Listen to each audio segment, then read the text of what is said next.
From Mediaite Plus, AOC hits back at neo-Nazi Nick Fuentes after he praises her claim that Democrats only support Israel out of fear of AIPAC. Okay, well, what actually happened is really funny. Nick Fuentes tweeted, okay, we got to start at the beginning. Also, I also don't believe that Nick Fuentes is a neo-Nazi. I believe they're just attacking him over that. He's an America First anti-Israel personality. I think you can just call him what he is.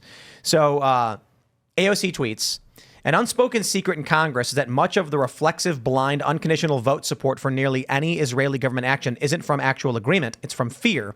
Reps are terrified of this, of AIPAC, so they don't vote their conscience, they vote their fear.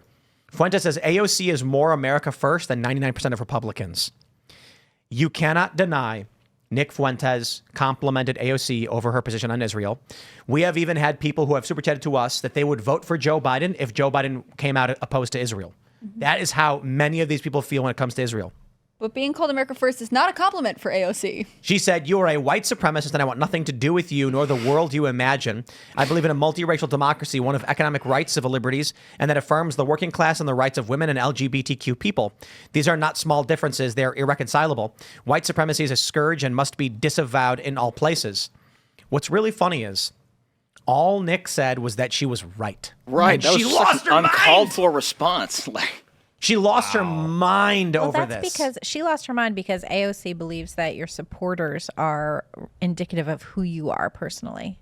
Yeah. So she's not comfortable being supported by someone that, you know, she perceives of in these terms. Yeah, I'm going to reference Gilmore Girls here, but she says, get off my side. Like, I don't want you to be the person supporting me because I think that you will make me look less appealing to my own voters, regardless of what the statement is, right? She could have ignored this. She opted to respond because, number one, she thinks dunking on Nick will, I don't know if you can call this a dunk, but like responding to Nick like this will make her seem even more like this wonderful person. She's going to, you know, talk down to this terrible, terrible guy from the internet. You know what I mean? Like, it's so stupid and performative. She could have let it just roll off her. Instead, she is so afraid to be associated with him that she has to respond like in hysterics. She gave her virtue signal bona fides.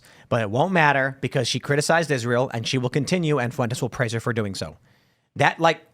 Look, Fuentes has his views and AOC criticizing Israel and AIPAC aligns with what Fuentes, his worldview, and America First individuals, groypers or otherwise, are not afraid of being aligned with AOC. They don't care.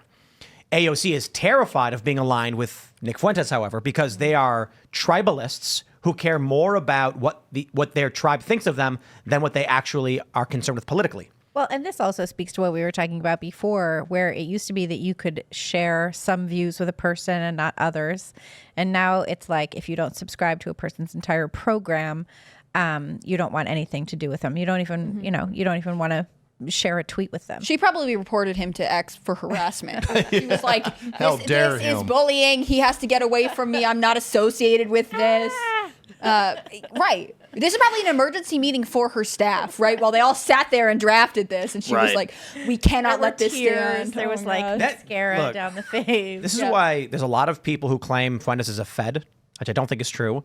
But it's because the positions that he take to any marketing person would you go to anybody who works in marketing and they're going to be like, well, if you were trying to hurt your cause, do what Nick is doing. Coming out and saying this about AOC puts AOC in panic mode. Right. If Nick's real plan was to harm the Democratic position, you would do exactly that.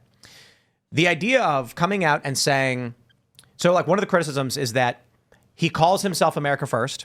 That's the name of like his group, his conference. And so what does America First mean? It means America spends money on itself. It doesn't go to foreign wars. It takes care of its own borders before dealing with anyone else around the world. Then Nick Fuentes gets up on stage, figuratively, and he yells, independence from Israel. And instantly now, the idea of supporting America is now attached to the brand that is just Israel bad. Well, there are a lot of people in America who don't really care all that much about Israel, and they care about America. But what Fuentes does merges the PR campaign. Again, not saying it's intentional, but it's fairly obvious this is detrimental to the efforts of protecting America. This is why AOC is freaking out. It's bad for her to be in alignment with Nick, no matter what Nick does. It's the same is true for the idea of being America First. It is detrimental to that idea of being associated with Nick Fuentes. Whether it's his fault or the media's fault or otherwise doesn't matter. Right. I mean, it works for Nick to be able to point out, like, hey, this is actually an American first position, because any one of her supporters that was like, I believe in this, I think they'll probably panic and freak out. But there might be someone who is like, oh, is that what America first means? To be against this? Oh. And it might just linger there, right? It may not change hearts and minds immediately, but to point out that, like, this is actually what we were talking about or whatever, it's interesting what the long-term effect could be. Here's a great AI-generated image. Oh my God! Wow, that's crazy. That's just I in don't response. know. Yeah. Ooh, Melania only. How would you ever throw over Melania? Like, no, the former got such supermodel. great style. No. That's crazy. Mm-hmm. I think one of the worst parts of Trump's first term in office was the way they treated Melania. Vogue has offered every first lady a cover, but they didn't offer the supermodel a cover because she's married to no one would Orange dress Man her Back. too. You ended up with what's his name, Project Runway winner Christian Siriano being like, "I will dress you," which I think is cool. Madam First Lady. I did too. I thought it was cool too. And I think Dolce and Gabbana continued dressing Yeah, a couple her people as did. well. I think she did some stuff with maybe Ralph Lauren. I could be totally wrong there. Well, Ralph Lauren is doing he always does the Olympic uniforms. Which are weird this year. They are kind of, I'm not into the jeans. You can't really run in jeans. No, it's very weird. The outfit that they're going to wear for opening ceremonies is like blazer and button down on top, with the jeans on bottom. It looks like I was the first wealthy man in America to wear that. Remember from the Simpsons? Do you guys remember that? Nope. Anyway. No, I think that this is all sort of a similar thing, like bringing up Melania and the fact that these designers are like, I can't be associated with you because your husband is terrible. Even though actually, if they had stayed private citizens, they would have begged to dress her, right? The wife of Donald Trump. Yeah, exactly. I think this is something Americans get tired of, though. This sin by association. I think people start to say, like, it's too complicated and everybody is a target at all times, and I just want to be able to move forward with my life. Well, we were opposed to at our founding. That's why, like, you don't go to prison for your parents' debts. We had Richard Spencer on the Culture War today. They called him the most prominent white nationalist back in the first Trump, era or whatever. And I think it's funny because, he never really was that big. I'm not kidding. Like, how many followers did he have on Twitter? Like 80,000? It's like a lot of people, sure. But there were people with millions who were supporting Trump. But they wanted him to be their boogeyman for the way he looked and the way he spoke. It fit their media narrative, and they went after him. And this is not for me to say that, like, I agree with him politically. Of course I don't. That's the point of having him on a debate show. And then after the show ended, he said, can I get a selfie? I said, yeah. And I'm like, I am so sick of the far left and the stupid games they play of, like, you hosted this person, that means you support him. There was I interviewed some alt-right guys back in like 2016, and there's a picture of me at a restaurant where they were all eating, and I'm sitting there, and they're like, we got him! He's sitting there eating food. And I was like, that's right. I was. And they're like, look, he's hiding. And I'm like, no, I'm sitting at a table. I don't care. It's always been the stupidest thing to me that this is the world they try to live in. And I'm like, dude, we've had communists come through these doors, and I've taken pictures with them. We've had conservatives, and Richard Spencer came on the show, and I got a picture with him too.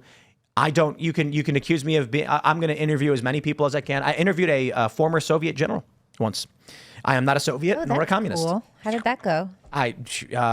It was interesting. Yeah, that sounds interesting. In Ukraine, actually. And I also interviewed a Brazilian favela gang leader. This does not make me a Brazilian favela gang member. But are you or sure? an advocate for gang members? I it's so stupid. I think the problem is, we should want journalists or people in media to want to sit down with someone who's completely different from them, not to like score points, but to be like, tell me what your positions are. Let's spell this out. Let's have this conversation and understand what's going on. But instead, especially mainstream media is so afraid that if they have anyone come on that doesn't fit their narrative and any of their points make sense, that they are then going to face some sort of backlash, or that they are emboldening whatever thought crime they think that person is committing. I think it's actually a threat to them. I think it's actually, shows like this, shows like Joe Rogan, that actually sit down with both sides, doing the thing that they don't do. It's actually journalism the way that it used to be, and now it's gotten so far away from that. And like we were saying before, it's gotten so one-sided that shows like this and shows like Joe's, it's killing them. because it's showing both sides, and they can't. They can't say, well, he said this. Well, if you're talking to someone for 2 hours straight instead of getting a 3-second clip, then you actually know the whole story. Right. And it's a detriment to them. Do you think that people want their news to expose them to new information or to confirm their own bias, though? Yeah, well, I think they want Because I think further on. Journalism used to be different, where it was about like, here's this brand new take, here's another side, here's something you've maybe never heard of or seen before, or here's a difficult conversation I'm having with someone who I don't see eye to eye with. But more and more, I think MSNBC, right? They don't want their viewers to click away when they're like, oh, I don't think that person's saying something they should. So they'll just say, well, what do you want to hear? And we'll play it for you all day long, 24/7. Right, absolutely. And it's just when their jobs actually should be like what I said before, hear both sides and you make up your own mind instead of the bias thing that we have now on both sides. Right. It just being like, here's the information, you decide. They don't want that anymore. Right. Which I think people should be insulted by, because basically Absolutely. you're too stupid to think about this critically. Yeah. We think you'll come to the wrong conclusion, and we can't allow that. That's actually the position of the corporate press. When the New York Times wrote that article saying, stop thinking critically. Right. Don't do it. It'll lead you down rabbit holes you don't want to go. They're like, please stop not being brainwashed because we're trying so hard. Yeah. Thanks for watching this clip from Timcast IRL. Make sure to check out the live show Monday through Friday at 8 p.m. on this channel. Subscribe, and we'll see you all there.